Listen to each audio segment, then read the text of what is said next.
seperti yang kami jelaskan tadi bahwa pemenangnya itu adalah ketika yang istiqomah menjalankan salat lainnya atau tarawihnya, kemudian salat berjamaahnya, kemudian tadarus Al-Qur'annya atau khatam Al-Qur'annya, kemudian mendapatkan malam Lailatul Qadar dan memberikan buka puasa kepada orang-orang yang berpuasa. Itu utamanya puasanya ya, hukumannya itu tidak lepas daripada pelaksanaan puasa itu.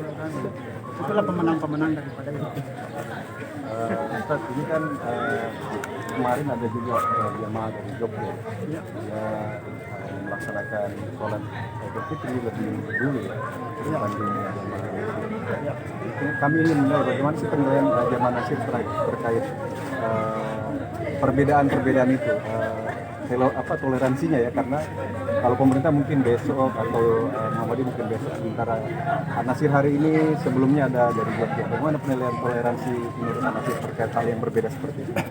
Kalau Nasir itu yang jelas tetap junjung tinggi yang namanya perbedaan toleransi. Namun ketika ada hal-hal yang memang melenceng daripada syariat hukum, terutama melenceng daripada Al-Quran dan Sunnah, tentu perlu ditertibkan. Jadi berbeda boleh, tetapi dasar-dasarnya itu jelas. Al-Quran dan Sunnah tidak boleh melenceng daripada itu. Kalau fikih itu boleh berbeda, metodologi dan sebagainya boleh berbeda.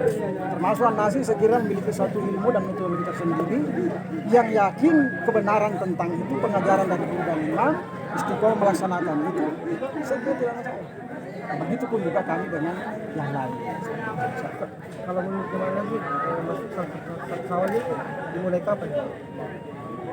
Kita itu dimulai tadi malam itu kan untuk waktu Indonesia Tengah ya, itu sekitar jam 2 itu bersamaan dengan terjadinya gerhana matahari total di benua Amerika sana.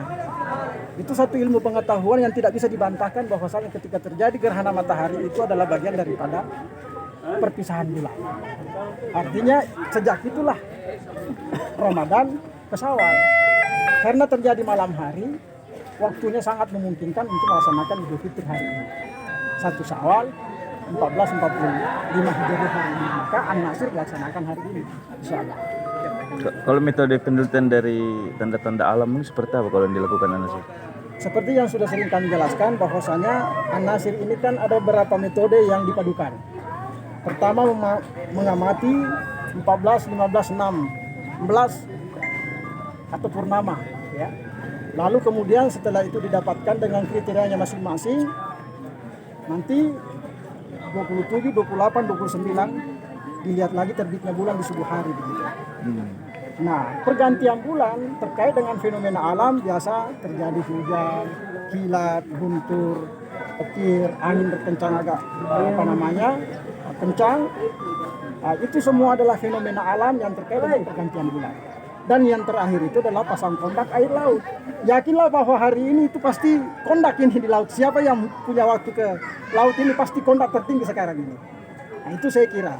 Nah, kemudian sekarang ini juga kita memadukan dengan bantuan satu perkembangan ilmu pengetahuan dan teknologi tentang aplikasi itu. Itu klop. Tidak ada pertentangan di dalamnya. Makasih Ustaz. Ya, Untuk jumlah puasa di An-Nasir sendiri di Ramadan ini Ustaz. Jumlah puasanya Ustaz. Jumlah puasanya untuk Sya'ban ini 29. Insyaallah. Ya. Untuk seperti kita ketahui bersama bahwasanya Nasir ada tradisi berbuka puasa pada siang hari di hari terakhir Ramadan. Apakah tahun ini tetap dilaksanakan? Betul. Jadi untuk tahun ini puasanya full. Yang saya kenapa buka di tengah jalan? Karena itu perjalanan akhir Ramadan itu sudah siap sampai ke barat. Perpisahan bulan terjadi misalnya di pagi hari, di siang hari. Ketika terjadi pergantian bulan di siang hari, kita tidak perlu menunggu sampai maghrib. Karena sudah berpindah bulan. Karena itu sudah masuk Syawal. Kita selalu hati-hati, ada istilah hukum. Syawal itu kena hukum. Nah, itu yang kita hati-hati di situ. Ya. Nah, di situ saya kira yang berbeda dan Nasir, tapi kita bisa jelaskan itu semuanya. Insyaallah ya. Baik. Di sini dia juga soal timnas dan dari An-Nasir kelucut dan soal warna hitam yang jadi ciri khas itu. Ustaz, tapi terkait ciri khas dari Anas ini memakai songkok berkerucut bagaimana? Bisa dijelaskan? Ya, jadi memang tidak bisa dipungkiri bahwa model topi sekarang ini yang dipakai oleh An-Nasir itu sekarang ini orang mengenal identik dengan topinya An-Nasir. Padahal sesungguhnya topi yang dipakai ini adalah sunnah. Oh iya. Beginilah contoh daripada topi Rasulullah Sallallahu Alaihi Wasallam. Saya kira itu sudah banyak beredar di YouTube itu ya, di media sosial. Nah An-Nasir ini kan tinggal menghidupkan kembali yang sekarang ini sudah dilupakan oleh umat Islam. Termasuk sorbannya Rasulullah, termasuk jenggotnya Rasulullah, termasuk rambutnya Rasulullah sebahu, termasuk di pirang, termasuk gamisnya, termasuk jubahnya. Ini semua adalah penampilan Rasulullah Sallallahu Alaihi Wasallam yang cenderung dilupakan bahkan ditinggalkan oleh umat Islam itu sendiri. Nah, kebenaran An-Nasir kembali menghidupkan semua itu karena sesungguhnya kata Rasulullah Sallallahu Alaihi Wasallam di akhir zaman ketika sunnah-sunnahku itu ditinggalkan oleh umat, kemudian ada di antara umatku yang menegakkan satu sunnahku saja, itu sama dengan syahid Allah. Apalagi kalau sudah semuanya ditegakkan, ya kan? Berapa nilainya itu? Nah, saya kira konteksnya di situ An-Nasir memahami tentang sunnah Rasulullah SAW. Termasuk yang jubah hitam itu. Termasuk kalau jubah hitam ini dari identik daripada bahwasanya kita bagaimana selalu siap menjemput yang namanya kematian. Karena pakaian hitam-hitam itu identik dengan kematian. Ya, Nasir itu harus selalu mempersiapkan diri untuk siap mati seperti itu. Insya Allah orang mukmin itu dia tahu dirinya kapan dia harus mati seperti itu.